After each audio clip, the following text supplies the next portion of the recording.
ஆண்டவரின் கீழே அவருடைய சந்ததி ஆதாமுக்குள்ளாக எப்படி சந்ததியாக இருக்கிறோமோ கிறிஸ்துக்குள் ஒரு சந்ததி என்ற நிலையிலே நமக்கு கொண்டு வந்தார்.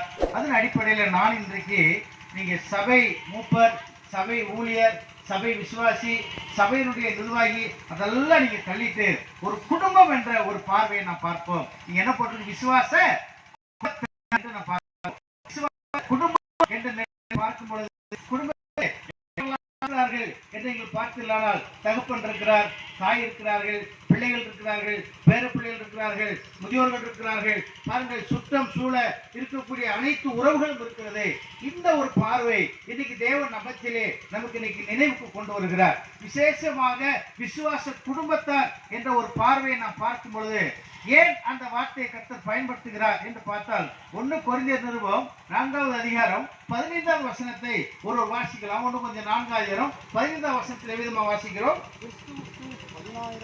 கிறிஸ்துவுக்குள் 10,000 வாத்தியார்கள் இருந்தாலும் தகப்பன்மார் அநேகர் இல்லையே. கர்த்தருக்கு ஸ்தோத்திரம். பாருங்க, இன்னைக்கு திருச்சபைகள்ல அல்லது குடும்பங்கள்ல அல்லது ஆவிக்குரிய நிலையில ஒரு தகப்பனை போல நடத்தக்கூடிய நபர்களை இன்னைக்கு கண்ணாலே பார்க்க முடியவில்லை. விரல் விட்டு எண்ணக்கூடிய அளவிலே இன்னைக்கு திருச்சபை போய்கொண்டிருக்கிறது என்ற ஒரு வேதனையை கர்த்தர் வெளிப்படுத்துகிறார். பாருங்க, 10,000 வாத்தியார் வருவாங்க. ஒரு வாத்தியார் மாணவரை நடத்தும் பொழுது அவரு சாப்பாடு கொடுக்கணும், அரட்டி சாப்பிட வைப்பார். கம்பு சாப்பிடு, உட்காரு, எந்தி, அதிகாரத்தோடு செய்வாங்க. ஆனா ஒரு அப்பா அப்படி செய்ய முடியுமா? பாத்தீங்களா? ஒரு அம்மா அப்படி செய்ய முடியுமா? ஒரு தாத்தா அப்படி செய்ய முடியுமா? எல்லாம் எவ்வளவு தூரத்துக்கு அவங்க அந்த குடும்பத்தை நடத்தக்கூடிய விதத்தை பாருங்க. பாலும் தேனும் கலந்த உணவை அவன் என்ன செய்வாங்க, பொற்கிணத்துல ஏந்தி கொண்டு அந்த குழந்தைக்கு ஊட்டுவதற்காக வரும்பொழுது அந்த குழந்தை குதித்து குதித்து ஓடுமா. ஓடுகிற நேரத்திலே மயிலின் இறங்கினால் ஆன ஒரு சாட்டை எடுத்துக்கொண்டு அவள் அடிப்பதை போன்று பொய்யடியாக அடித்து என்ன செய்வாளாம், வாய்க்குள் திணித்து ஊட்டுவாளாம். யாரு? தாய். இந்த மயிலறைகளை வச்சு அடிச்சா பிள்ளைக்கு வலிக்குமா? பாருங்க, இன்னைக்கு மயிலறைக்கு பாரு மூங்கில் பருப்பு வச்சு தான் அடிக்கிறாங்க. பாருங்க, மயிலறை வச்சு அப்படி மெதுவா அடிச்சா அது வலிக்காது, சாட்டைதான் போங்கிற மாதிரி இருக்கும். ஆனா ரொம்ப மென்மையா இருக்கும். தட்டு பார்த்தா பலவலன்னு தங்கத்தட்டு, சாப்பாடு பார்த்தா தேனு பாலும் கலந்த உணவு. அந்த குழந்தை அதிகம் சாப்பிடாம ஓடக்கூடிய நேரத்துல குதித்து குதித்து ஓடும் பொழுது அது ஓடுகிற வேகத்துக்கு ஈடு கொடுத்து அந்த குழந்தைக்கு அந்த தாயானோர் புகட்டுவதை போன்று அன்பு செலுத்தக்கூடிய உள்ளங்கள் இன்றைக்கு திருச்சபையிலே இருக்கிறதா என்று நான் பார்த்தால் ஆண்டவர் நம்மளை நினைவுக்கு கொண்டு வருவார். பெரிய தேவ ஜனமே, கர்த்தர் ஒரு சபைக்குள்ள அந்த தகப்பன் என்ற நிலை எப்படி வருது? அருமையான ஒரு நல்ல விளக்குனாங்க பாக்கியராஜவங்க. அவங்க பெற்றெடுக்கும் பொழுது சுவிசேஷத்தை சொல்லும் பொழுது 1 பேதுரு 2வது அதிகாரம் 3வது வசனத்தை வாசிப்போம். 1 பேதுரு 2வது அதிகாரம் 3வது வசனம்.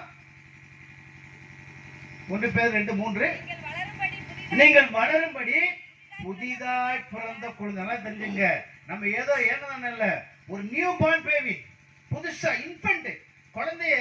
அது கரெக்டா பாத்தீங்கன்னா அது பல பரிணாமம் இருக்கு. முதல்ல ஜனனம், அப்புறம் கரு, அப்புறம் அது உரு, அப்புறம் கரு, அதுக்கப்புறம் பாத்தீங்கன்னா சிசு, அப்புறம் பிண்டமாகி சிசுவாகி குழந்தையாகி அதுக்கப்புறம் தான் சிறுவர் சிறுமியர் வாலிபர் தகப்பனுமார் முதியோர் அப்படியே வருது வரிசையா. பாத்துங்க, இதுல நல்லா நம்ம கவனிச்சு பாக்குறோம். ஒரு புதிதாய் பிறந்த குழந்தையை போன்று விசுவாசத்துக்குள்ள சுவிசேஷத்தினாலே பெற்றெடுத்த அனுபவம். சுவிசேஷத்தை சொல்லி சுவிசேஷத்தின் மூலமாக ஒருவரை கிறிஸ்துக்குள் கொண்டு வரும் பொழுது அவன் ஒரு புதிதான ஒரு குழந்தையை போல் பிறக்கிறான். பிறந்து அந்த பிறந்த உடனே அவனுக்கு என்ன கொடுக்கப்படுது? வாசிங்க. புதிதாக பிறந்த குழந்தைகளை போல களங்கமில்லாத ஞானப்பால். அப்படிங்கிற களங்கம்னா கலப்படம், களங்கம்னா குற்றம் அல்ல, குற்றம்ங்கிறது இலக்கியம், களங்கம்ன்றது விஞ்ஞானத்துல தூசி. ஆனா இங்க தேவன் சொல்லுகிறாரு கலப்படம் இல்லாத ஒரு தாய்ப்பாலை புகட்டணும், கர்த்தருடைய வசனத்தை புகட்டணும். கர்த்தருடைய வசனத்தை புகட்டி அந்த பிள்ளைகள் வளரும் பொழுது எப்படி வளருகிறாங்க, அப்ப எப்படி அவங்ககிட்ட அன்பு செலுத்தணும். ஒரு குடும்பம் என்ற நிலையில பார்க்கும் பொழுது ஒரு தாய் என்ன செய்யணும், ஒரு தகப்பன் என்ன செய்யணும், ஒரு பிள்ளைகள் என்ன செய்யணும், உறவினர்கள் என்ன பண்ணணும். தேவன் திட்டம் வகுத்திருக்கிறார். 1 தெசலோனிக்கர் 2வது அதிகாரம் 5வது வசனத்தை வாசிப்போம். 1 தெசலோனிக்கர் 2வது அதிகாரம்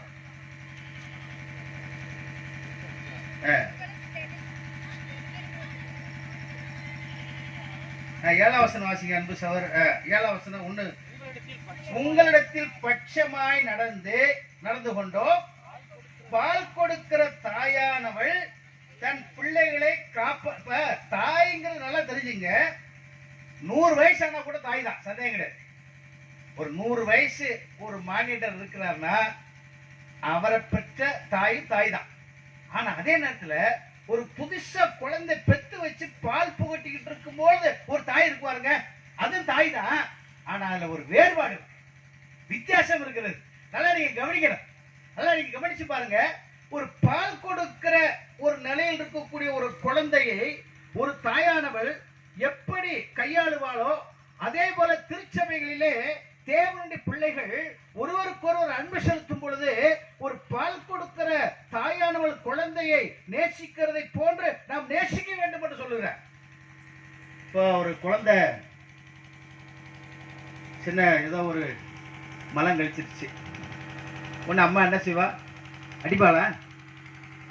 என்ன செய்யும், அதை அழகா கையில ஏந்தி கொண்டு போய் அந்த பக்கம் அசுத்தம் பார்க்காது, துர்நாற்றம் பார்க்காது, இந்த குழந்தைய வையாது, திட்டாது, அழகா சுத்தப்படுத்தி, ரொம்ப அப்பா என் பிள்ளை 2 நாள் இப்படியே வயிறுலாம் ஒரு மாதிரி விப்பிக்கிட்டு இருந்துச்சு, இன்னுமா எதை நினைச்சு அப்பா நல்லா ஃப்ரீயாச்சு, என் குழந்தை நல்லா ஆயிடுச்சு, சந்தோஷம். மலம் கழிக்கிறது சந்தோஷமா இருக்கு, பார்க்கும்.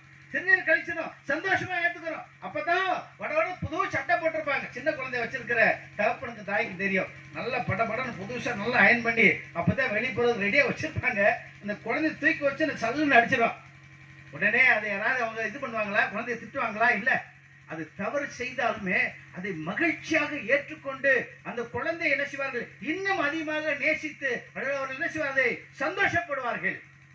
ஒரு திருச்சபைகள்ல நடக்கிற காரியத்து நிமித்தமாக தாய் என்று செலுத்தக்கூடியவர்கள் இருக்கிறார்களா? ஆண்டவர் கேட்கிறார் கேள்வி. அதுல 12ஆம் வசனத்தை வாசிப்போம். என்ன சொல்லுது பாருங்க, 1 தெசலோனிக்கர் 2:12 வசனம். ஒரு தகப்பன் தன் பிள்ளைகளுக்கு, பாத்தீங்களா, ஒரு தகப்பன் தன் பிள்ளைக்கு சொல்ற மாதிரி, ஒரு தகப்பன் தன் பிள்ளைக்கு சொல்லுகிற அந்த புத்திமதியா இருக்கட்டும், எச்சரிப்பா இருக்கட்டும், அது ஒருவேளை அவர் என்ன முயற்சி எடுத்தாலுமே அது வரவேற்கத்தக்க ஒன்றாகத்தான் சொல்லுவார். தீங்குக்கு ஒருபோது சொல்வதே இல்லை. ஒரு தகப்பனை தான் சொல்றாரு, கிறிஸ்துக்குள் 10,000 வாத்தியார்கள் இருந்தாலும் இந்த குடும்பத்துல தேவன் என்ன செய்யறாருன்னா, ஒவ்வொரு அன்புக்கும் தனித்தனியா திட்டமிட்டு அவர்கள் கிறிஸ்துக்குள் வளர்வதற்கு ஏதுவான ஒரு உறவுகளை ஏற்படுத்துறார். ஆனா ஒரு காலங்கள்ல ஒரு குடும்பத்தில் இருக்கிறவங்க பரலோகத்தின் ஆண்டவரை நேசிக்கிற விதத்துல அவங்க என்ன பண்ணாங்க உங்களுக்கு தெரியுமா? எரேமியா தீர்க்கதரிசன புத்தகம் 7வது அதிகாரம் 18வது வசனத்தை வாசியுங்கள். எரேமியா 7வது அதிகாரம் 18வது வசனம் என்ன சொல்லுது பாருங்க.